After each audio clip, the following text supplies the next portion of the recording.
when you look at the market today, what do you see and how does this compare maybe to previous eras? Yeah. Well, I can remember back around the year 2000 when, oh my God, somebody would get really upset if the cap rates came, down to a 9 cap. I mean, everybody wanted at least a 10 or even a 12 cap back then. And, one of our top markets back then was Dallas, Texas. And, a lot of my clients that were further west in California were buying properties there because they could actually land like a 11 or 12 cap property. And so had we known that it was even possible for cap rates to compress as low as they are today, sub 5 cap, we would have just laughed and thought that's the end of our industry. But what's amazing is that you're dealing with entrepreneurs. There's a lot of talent, a lot of talented sponsors that just know that's the right property. And they're still able to hit a home run in today's overpriced market. So yeah, it's interesting hearing you say that, right? I mean, I can't imagine what that must have been like buying 10, 11, 12 caps and nice neighborhoods. And some of these, yes. tier one markets like Dallas, Fort Worth, where, obviously you're not finding a 10, 12 cap in some of the worst neighborhoods in Dallas today. So Right. really, really crazy that, it has compressed so much in that time frame. And it is also enlightening because I think it starts to illustrate maybe a different POV, right? Because investors and industry professionals who've been in the industry for a longer period of time, you mentioned that it's overpriced, right? And you talked about it being an overpriced environment. Whereas I think newer investors are looking at it to say, hey, this is just the environment as it is today. This is what it's Sure. going for. We got to figure out, how to make deals work. How do you reconcile that, right? Because in Yeah. many regards, it is overpriced, but in some cases, Yeah, it is the market. It really, I hate to say this, it sounds really flippant. It sounds almost ignorant, but the price is not as important as your business plan and your knowledge of the submarket and what's going on there. Because my experienced sponsors, they could take a property that might, let's just say it's a C plus property and it's being priced as a B class property. But it's in a dang good neighborhood where we have a client that recently purchased a property. I steered him away from a cheaper property, in a C-class neighborhood in Oklahoma, and he bought one in his own backyard in Seattle. Now, it's just that this was a C-class property that was older, but in this submarket, property it's weathered well through 3 recessions. Property values have always gone up along with rents. So what you can't really do today is focus on that cash on cash return, which it's just in our brains. Like we want to think about how much are we going to earn a month from this investment. You've got to think about the long buck, not the short buck, because there's a lot of money in the long buck today. And does that make sense? It does. It does. I think it's a great answer, right? Instead of focusing on that cash on cash and maybe that initial cap rate, focus on the long view. What's the longer opportunity? Yeah. And if you understand that market and sub-market, that's going to position you better for success than simply buying a property because it's a 10 cap or whatever the cap rate may be. So I think it's a great way to think about it. And I love the fact that you clarified and said, it's more about the business plan and the opportunity than just a cap rate. And I do think that makes, so much sense. And it's probably the reason some people are focused on value add today. Sure. I'll give you a good example. I'll tell you a story about one of my favorite clients. She's done 3 deals with me. Her name is Charlotte. She goes by Lottie. But anyway, she bought this. She insisted she wanted to own a property in Lincoln Park, Chicago. It's a hipster neighborhood just really impossible to find anything that makes sense there. Most of the properties are either new because built on infill, or they're just really old and they need work. She picked an older property, just as charming as heck, but it just at the price she wanted to pay in 2018, it didn't pencil to me. And I told her you're paying just as much as for this old property as what it would cost for an A property that was newly built. She said, well, I can't find one of those. Terry, don't telling me all this pessimistic stuff on buying this property. So I actually could not finance it for her because it didn't pencil for even my bridge lending. But she found a private lender. And just to cut to the chase of this is that now when we got into 2021, she contacted me about doing another deal somewhere else. And I asked her, I said, well, how's that Lincoln Park looking for you? And she said, no, I can believe this. But so anyway, so that property actually, just in that period of time, she more than doubled her cash investment. And that brings in the equity multiple, which is what you really should focus on today. And that's taking a look at holding the property. Nowadays, you've got to do that probably for more like 5 years. But if you could double your cash investment, then that doesn't sound too bad. And so that's basically what she did. But she really had almost no income very low income from operations for the first 2 years. And then with rents increasing, oh my God, up close to 18% in that neighborhood, once she did the improvement, the value adds, she hit a home run. So I didn't think, I'm always learning. It's like that seemed pretty risky to me, but she bought in, number one, in a good neighborhood. She had a really solid business plan. She knew the rent comparables. And even though they were on A properties, not on C properties, she brought the property up and she did it. She was also experienced. I think some great insights right there, right? First of all, for those of you who are not familiar, I lived in Chicago for 8 years, so I'm very familiar with Lincoln Park. It is an A-class neighborhood, one of the most desirable neighborhoods in the city of Chicago. So, to find an opportunity there, there was always going to be some built-in demand. So to find a property that was not maybe an A-class property in an A-class area, it's a classic value add approach, right? Find a B or C property in an A area, renovate it, bring it up to the rest of that A-class neighborhood. And now you've built in some great value. And I think that just underscores your point about having the right business plan. Even if the lender and other folks aren't on board, as an investor, you've got to understand what is the right business plan for this area, what gives you the confidence that you're going to be able to execute. And if you've got that experience, you've got people on your team who have that experience, it makes it a little bit easier to move forward. I'm curious to hear from you. Like you mentioned that you guys couldn't finance that, even your bridge lenders wouldn't do it.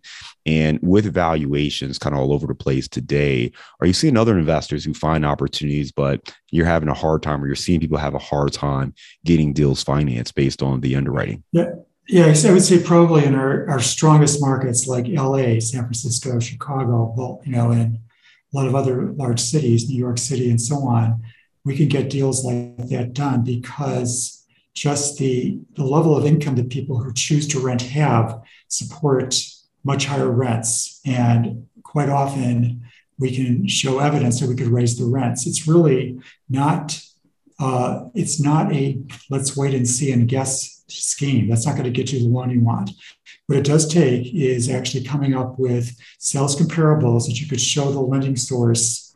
And if it's, and also, if you could find a property that has under market rents and you could do some inexpensive value adds, this is not the time to buy a property and rehab it because there's such a scarcity of multifamily properties, especially. There's just a scarcity that even the properties that are really run down are going to be so overpriced, it's not going to pencil for you.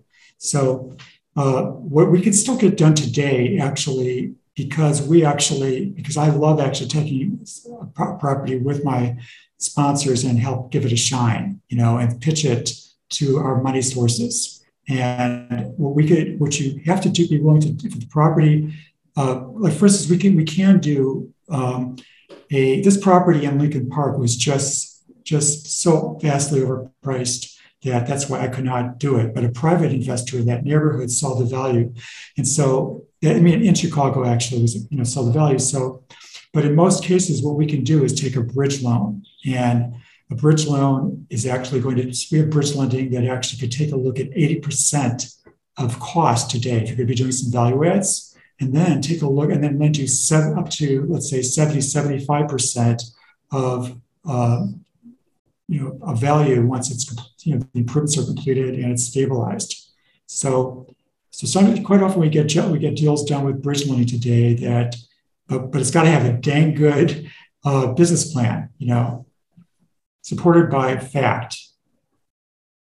Yeah, I think that's really helpful. And, I think that one of the challenges, and I was just talking to a good buddy of mine, Reed Goosens, who we did a deal with Reed some years ago, and we were talking about that deal. And one of the challenges that he mentioned was, we put agency debt on that loan, and there was, a prepayment penalty if we sold early.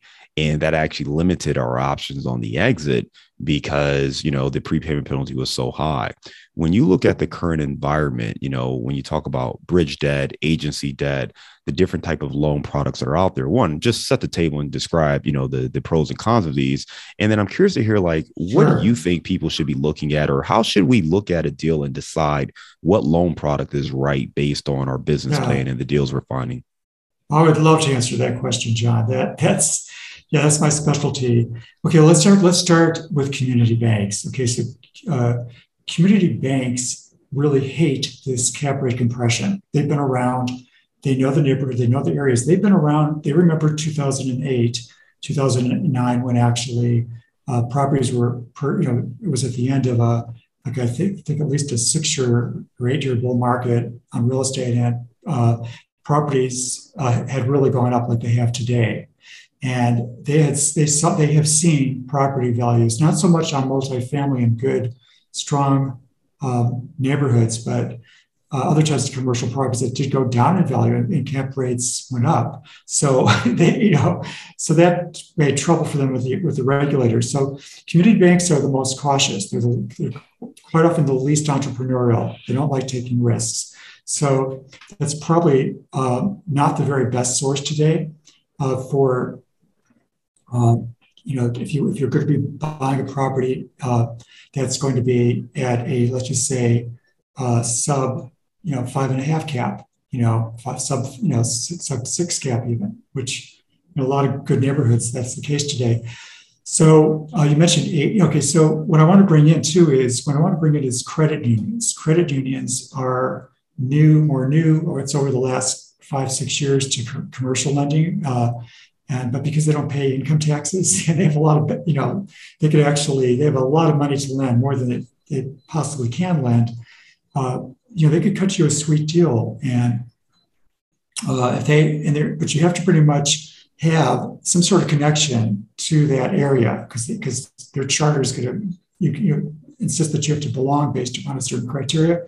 But credit unions could actually, they can lend at 75% LTV. They could give you a good rate, for 30-year amortization, fix the rate for even 10 years. So that's something that a lot of folks don't think about. But if you want to buy out of state, that's probably not going to work for you. So agency debt. Agency debt is not going to work unless you're going to hold the property for 5 years or longer. And we really don't see very many 5-year fixed Fannie or Freddie loans anyway, because the pricing doesn't work out favorably. It's going to be probably a little bit more. That's going to be a higher rate, probably, than a 10-year.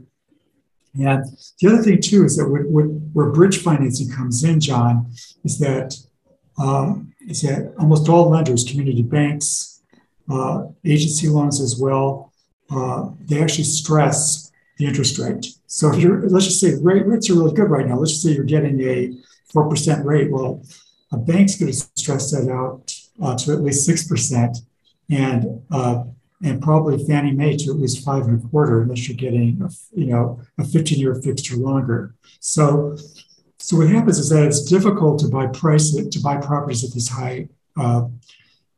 these low cap rates, high prices today with conventional financing. Agency financing does work, but what you do have to be willing to do is bite it on that prepayment penalty, which what I recommend. I mean, a 7-term hold right now is just about perfect for agency financing. You could probably get out maybe because if properties keep going up. Keep in mind that more earnings come from appreciation than either their source in investment property, and properties have been appreciating, going up in value since the 1880s in America, since they've been keeping track. There's been many dips and valleys and peaks and so on, but they always have gone up. So if you could think about a longer term hold, at least 5 years, maybe 7 years on some of your investments, you could definitely come out with a winning business plan on that. Certainly with agency financing, which is probably the lowest. right now. No, great insights right there from community banks, credit unions, understanding what agency debt is looking like. There are a lot of different options right there. And it sounds like if you can get, those the credit unions or get some of these bridge lenders, those are going to be your best options right now, unless you plan on holding long term. And then obviously agency plays a significant role there. But really great insights right there on what to do. As an investor, what are those questions, right? Because I think everyone always focuses on interest rate and, oh, what kind of interest rate can I get? But we know that that is not the only important component of a loan. What are Right. some of the other things that we should be paying attention to when looking at a loan product for a deal? Yeah, well, you mentioned, okay, first of all, what I want to back up is just start out and say it's absolutely essential. It's not a question about, let's just see which way the wind blows. You've got to know your business plan. You've got to know exactly what your hold period time is. You need to do a really sharp pro forma, strong underwriting on the deal today. You got to know where you're starting. And from that, you're going to know it's not a time just to let's just see what happens. If prices go up enough or rents go up enough, maybe in 2 years we'll sell it. Okay, so right now, if you're buying at these high prices, possibly in 3 years, 2 years is unlikely, but you do need to know what your end game is. And then from that, you can back into what loan product is going to be a fit for you for that deal. So once again, if you're thinking about just doing some value adds and let's just say flipping the property in 3 years, then you are going to have to, you probably, one thing that's good about credit unions is they don't, at least the federally chartered ones, is they don't have prepayment penalties. Otherwise, you're going to need a declining prepayment penalty of a 3-2-1. So you could always afford a 1% prepayment penalty. Now, you mentioned rates, and what it really, for a short-term hold, rates are not really all that important. For a long-term hold, they are more important because that's going to add to your cash-on-cash return and your overall income during that period. So, but I would say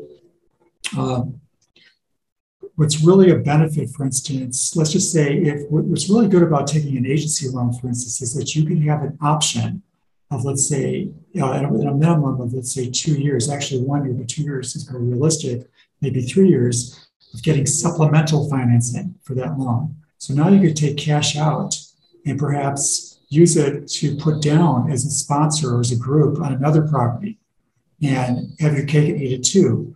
And that's not something you could go up to at least 75% of the current appraised value. So that's one of the benefits of agency financing. And I'm not sure if I completely answered your question, John. Yeah, no, I appreciate you clarifying that. The follow-up question was on, as we are looking at, what loan products we want to get. I think a lot of people focus on interest rate, but you said, hey, that's one element. But what are the other things that we need to be paying attention to? Okay, so actually, what affects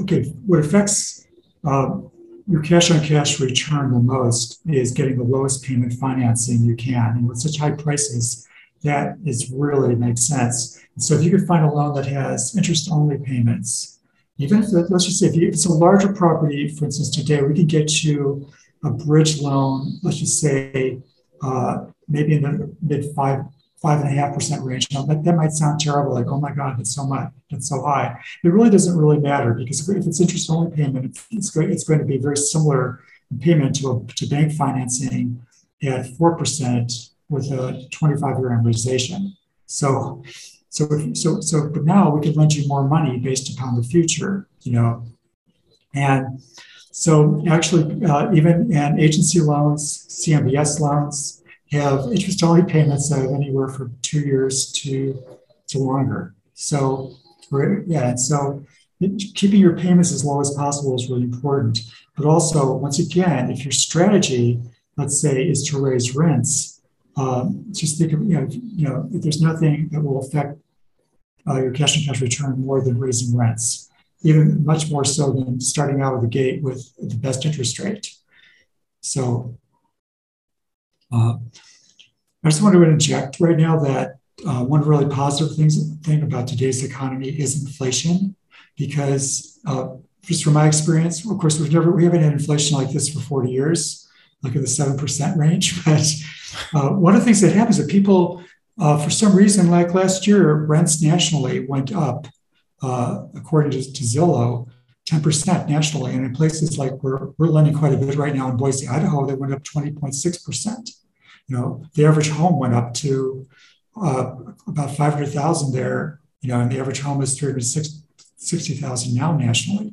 So people are used to prices going up, and so many people have been priced out of the housing market, and they have good jobs. They're either retired or they're millennials, and they could afford higher rents, and they're not going to give up that living style and pay less. So we're in an environment right now where rents will likely continue going up, which is more important than interest rate right now. Is just knowing that you really can raise that rent 10%. So we're still historically 5 or 6% might be where you might be at. So. No, great points there. I mean, you talked about the impact inflation is having, first and foremost, understanding that property values are going up, home values are going up. More people are going to have to rent based on that because the incomes are not going up at the same level. So it's not like that paycheck went up 10% as well. So you're going to have more renters, and rents are continuing to increase.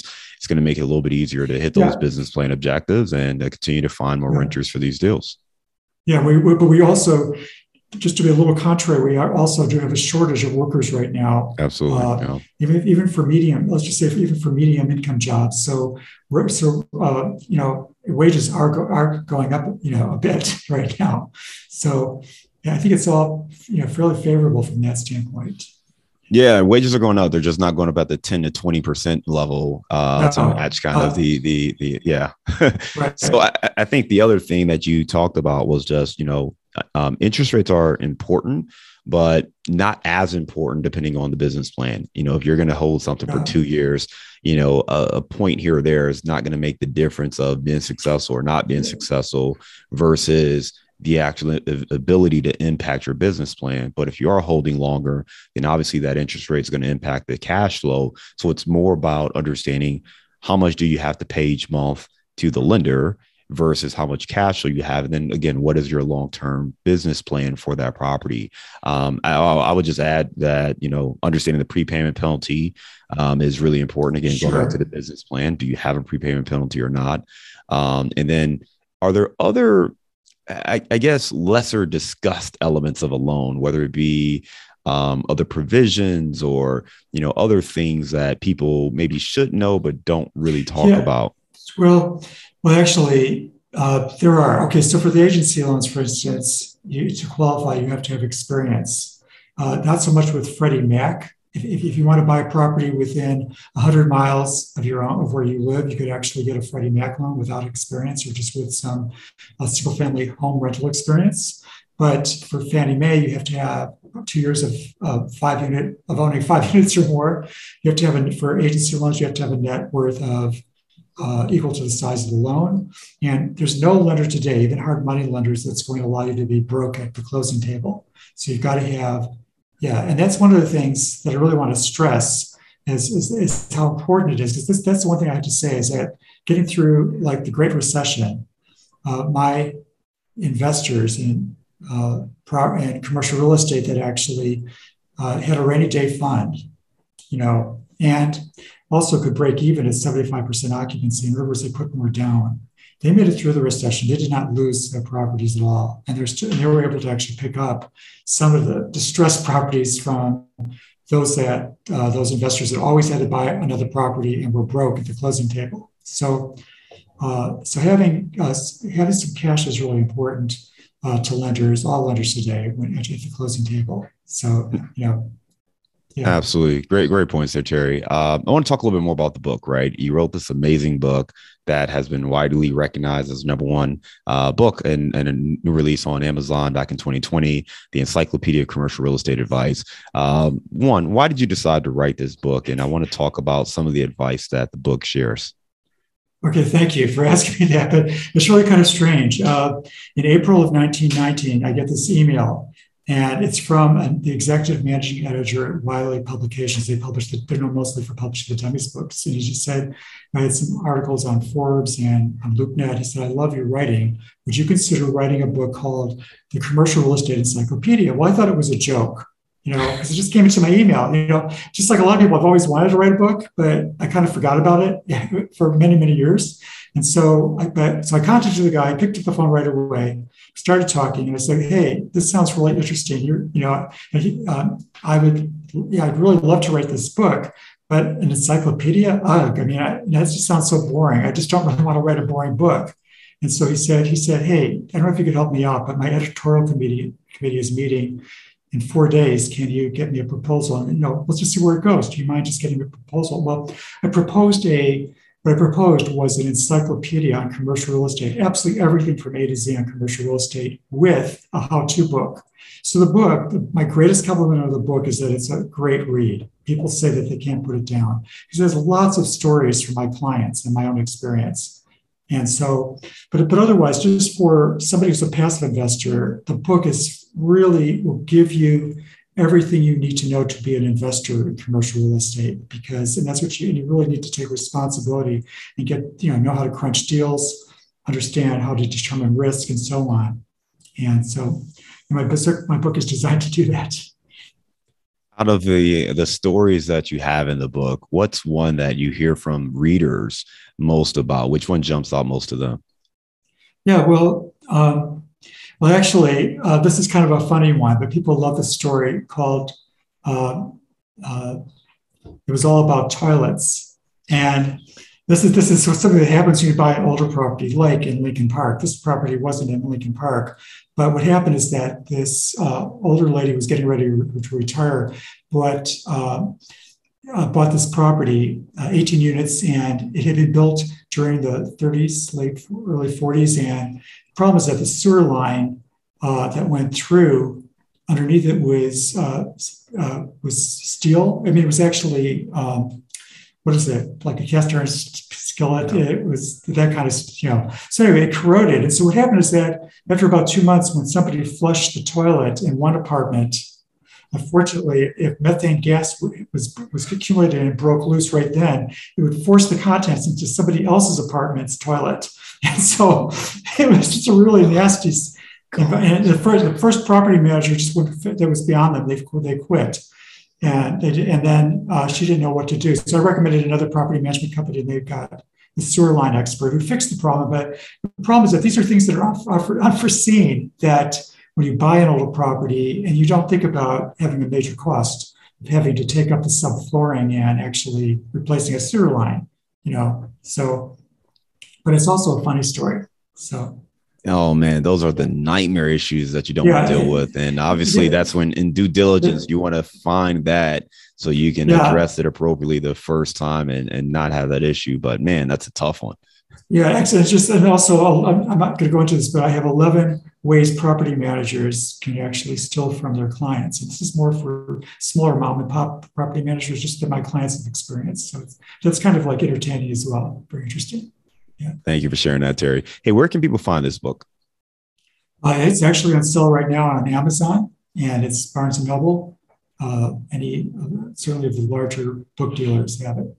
So. All right. We'll make sure we link to that as well, so you can check out this book. Great one there. And for listeners who want to get in touch with you, learn a little bit more about you, the experience you have, or even working with you, what's the best way for them to reach out?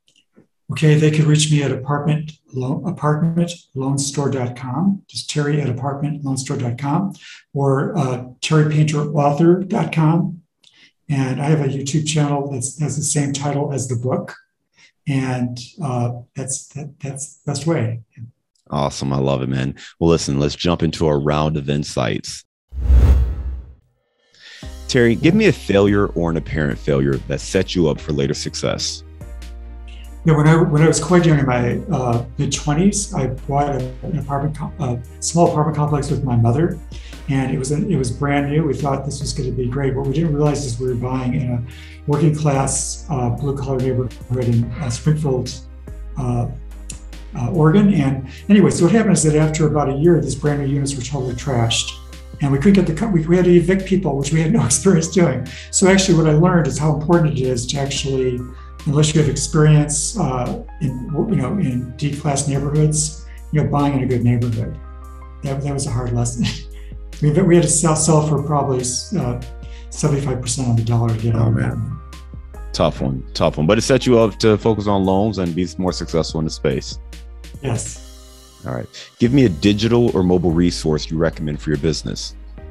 Well, actually, I just get a lot from, TED ED lessons. It's actually, you can listen to it, and it just gives you a lot of just like light bulbs go off in my head all the time when I listen to those. So there you go. Give me the book you've recommended or gifted the most in the last year, besides your own, of course. Okay. Well, actually, there's a book called 4,000 Weeks. That's about as long as I've lived so far. It's a long time. But what it's about is it also has a subtitle called Time Management for Mortals. And it's really, if you think about it, time really messes us up. It's something that hasn't been around for human beings that long, but it's philosophical, it's spiritual. It's got a little bit on the woo-woo side for some people perhaps, but it really takes a look at how, it doesn't really deal with techniques for time management, which is what you would think. It really deals with what really messes up our life when we get, like for me, I always feel like I should have gotten more done that day. And that's really counterproductive. It doesn't make anything that doesn't make you feel good is not, a good strategy. So that's a great book. Well, speaking of getting more done, what's a daily habit that helps you stay focused on your goals? This is something I actually learned years ago to do, and that's to focus. I focused on the highest payoff activities first, not just the most fun. I'm prone to distraction, but I always know at least one or two imperative activities I need to get done. And I try to get those out of the way, and then I can feel good that I've gotten something important done. Yeah. There you go. I love that. All right. Give me your number one insight for commercial real estate investing. Okay. Not to, just like when you meet, let's just say the perfect woman or man online, when you're dating, not to fall in love at first sight. Really get to know that property. Really get to know them. That's it. Turn over, See them when they wake up. See them when they wake up in the morning. Yeah. I love it there. Great insight there, Terry. Oh man. Well, Terry, I know that as we're recording this, you've got a beautiful backdrop behind you. You're down in the Dominican Republic. I know you also split your time between the DR and Portland. So I'm going to let you pick, but give me your favorite place to grab a bite to eat. Oh my gosh. Okay, right now, it's actually where I'm living right now. We have mostly, we don't have very many good restaurants in town in the Dominican Republic, but a little town called Luperon that I live in, but there's a place run by a couple of young Canadians called The North. And everything is just fresh. It's a very simple menu, but there's just incredible fresh wraps and tacos and just a very, just amazingly good food. So nobody will probably come here and find it, but if you do go to Luperon, it's called The North. Luperon, The North. All right, man. Well, listen, I just really appreciate you coming on the show today and sharing some great insights. A couple of big takeaways for me. One, when we think about the market, recognizing that, hey, interest rates, they're not as important based on the business plan. Important, obviously, but the business plan is the most important thing. So keep that in mind when choosing your interest rate, but also understanding that the market has shifted. Maybe 20, 30 years ago, you saw cap rates in the double digits. You're not seeing that today. And a lot has changed, and we don't anticipate the market necessarily going backwards. So you've got to find a way to operate in an environment where maybe a lot of properties are overpriced. So just understand the business plan is the smart way to approach it today. And then just making sure that you pick the right loan product, understanding the different lenders, the different options out there, that there's more involved than just the interest rate. You want to understand prepayment penalties. You want to understand the whole suite of what you're going to be taking on, and just be smart with your business plan. At the end of the day, that's going to be the biggest thing you can do, is have the right business plan for the property you're going to be buying. Again, Terry, for folks who want to learn more, I know that we have your website here, but again, where should they reach out to find more information about you? It's just terrypainterauthor.com and apartmentloanstore.com. Be great places. I love it. So, Terry, thank you again for coming on the show. It's been a pleasure having you. Hope you have a good one. Take care. I've really enjoyed it. Thanks.